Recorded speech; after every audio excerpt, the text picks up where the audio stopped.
Vote, उसका असर आपको फिलहाल दिखाई दे रहा है। दिल्ली का किला तोड़ने में अभी आप और कांग्रेस वो कामयाब होती भी नहीं दिखाई दी। एक बार तस्वीर पंजाब की भी देख ले। पंजाब जहां पर चतुष्कोणीय चुनाव रहा है, वहां पर आम आदमी पार्टी 3 सीटों पर लीड करती हुई, कांग्रेस पार्टी सबसे बड़ी दिखाई दे रही है 6 सीटों पर लीड करती हुई, शिरोमणि अकाली दल 2 सीटों पर लीड करती हुई। और बड़ी हैरानी की बात है, बीजेपी को यहां से लग रहा है कि खाता खुलेगा भी नहीं। हैरानी को कोई बात नहीं है। पंजाब में बीजेपी अपने दम पर कभी कुछ कर ही नहीं पाई। अब तक अकाली दल के साथ लड़ती थी, क्योंकि बीजेपी वहाँ सिर्फ शहरों की पार्टी है, गांव में बीजेपी का बहुत कुछ नहीं है। और इस बार बीजेपी ने जितने भी कैंडिडेट लड़ाए वो बोरोड थे।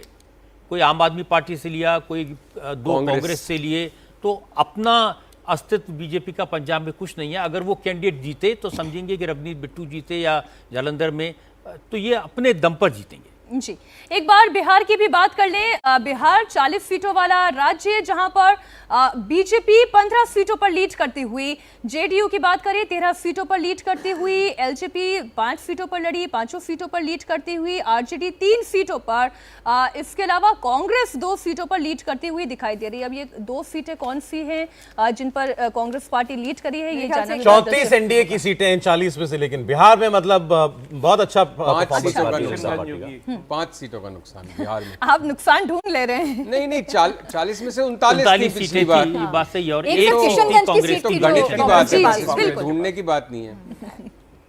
और मेरे ख्याल से पिछली बार अगर बात करें, एक डेटा में पढ़ रही थी कि 200 सीटें ऐसी थी बीजेपी के पास जिसमें 50% वोट के साथ जो है उसने जीती थी, और कांग्रेस के पास मुश्किल से शायद 19 सीटें शायद ऐसी थी जिसमें उसका एक परसेंटेज, अच्छा परसेंटेज कहा जा सकता है, शायद 40 के आसपास था। I am not too sure about that. देखिए, जनरली परसेप्शन में यूपी ज्यादा बीजेपी के लिए मजबूत माना जा रहा था, बिहार इतना मजबूत नहीं माना जा रहा था। बिल्कुल। तो बिहार में ये प्रदर्शन इसलिए कमेंडेबल है जब आप इसको कंपेयर करते हैं उत्तर प्रदेश से।